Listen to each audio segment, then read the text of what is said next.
and it would be clear that angels brought me here.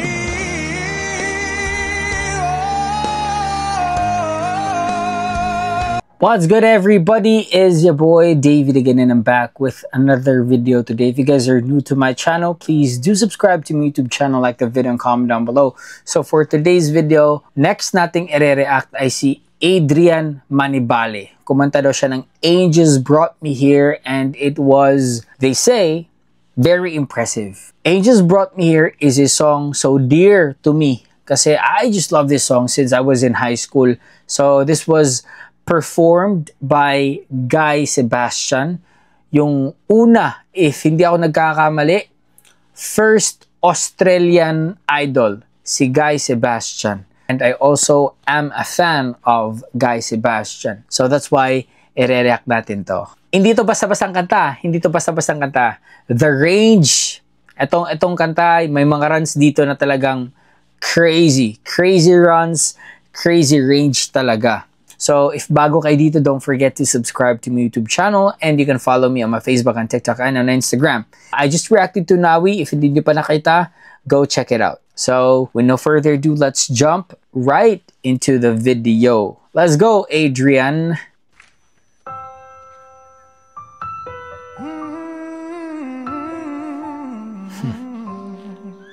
It's been a long and winding journey, but I'm finally here tonight. I love his tone. I'm picking up the pieces, walking back into the light. Buong-buo yung low notes. To the sunset of your glory, when my heart and future lies. Woo. There's nothing like that feeling when I look into your eyes. First time ko tong marinig si Adrian, ha? My dreams came true when I found you. Love it. I found you. Galing ng voice control. My miracle. Woo! If you could see what I see, that you're the answer to my prayers. And if you could feel the tenderness I feel, Yes. you would know, and it would be clear that angels brought me Taas din ang boses. From me. to be with you, and I'll be forever grateful, forever faithful. My dreams came true when I found you, my miracle. Key change. If you could see what I see, that you're the answer to my prayers. And if you could feel the tenderness I feel, you would know, and it would be clear that angels brought me here.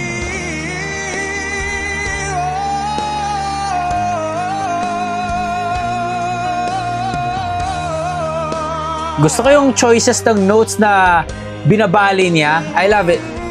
And if you could feel the tenderness I feel,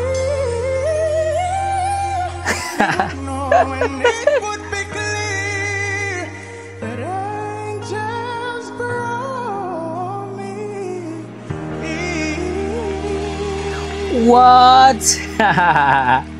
Okay. Pero gusto ko lang to sabihin, ha. Para siyang similarity nung anak ni Manny Pacquiao, no? Gusto ko lang sabihin kasi kanina ko pa parang may kamukha tong si Adrian, okay? Michael na parang yung isa Jimwell, no? Parang hati. Anyway, impressive yung vocal range niya, like super. I love his low notes.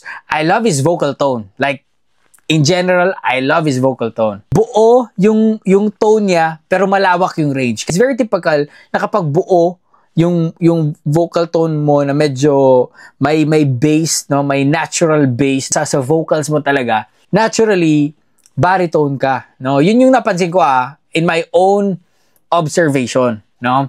Pero yung mga maninipis, no, medyo yun yung may parang possibility na malawak yung range. Pero siya, buong-buo yung ano niya, yung low notes, I mean the tone and crazy vocal range. But I have to be very, very honest, okay?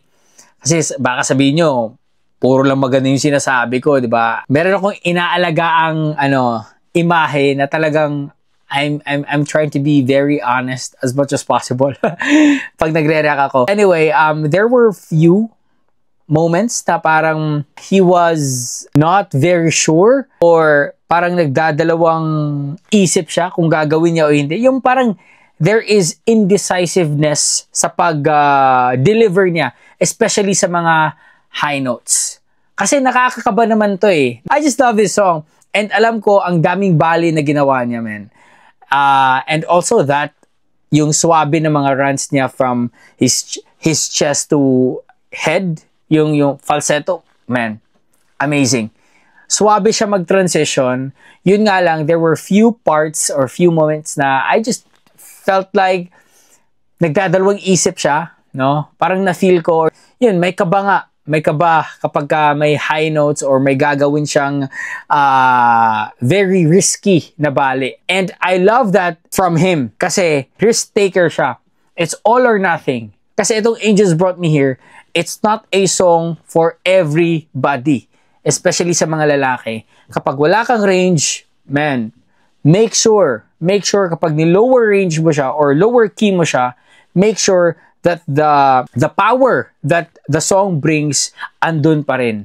Kasi I tried it like 2 semitones lower or 1 whole key lower or 2 keys lower. Nawawala yung persa ng kanta. So that's why I said this is not a song for everybody. Okay? Kailangan mo talaga meron kang natural na malawak na range. Overall, very impressive. I wish I had his tone though. So anyway, that's it. And I hope you guys enjoy the One Piece out, everybody. Much love. Stay safe and God bless you all. Peace.